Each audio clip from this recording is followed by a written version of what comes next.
Welcome back. Now, depending on what your live stream is and what you're trying to do, another part of the post-production process may be to add music. And you can do that inside of your video editing screen and going to this link that says audio.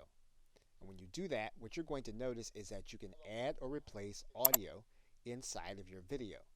Now, you're not going to be able to add anything from your personal computer to your existing video, but you will be able to add music that is already available on YouTube as either background music or to replace certain audio. So, for example, one of the things we can do is we can choose some kind of audio. And if you want to search for a particular genre of music, you can do that by writing this genre in this area, and then you'll get all of the tracks that are going to be related to it. And you can listen to the track by clicking any of the links. You can determine which ones you actually want. You can also sort by the genre that you want. You can do that here.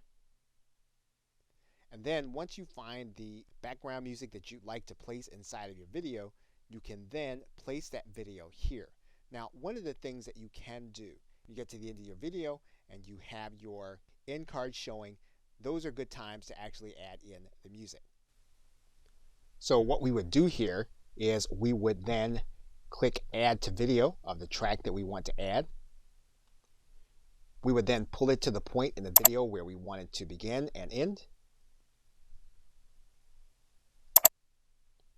And then we would determine how we want the video to sound. So for example, if we want to favor the music, we would then keep the cursor at this end.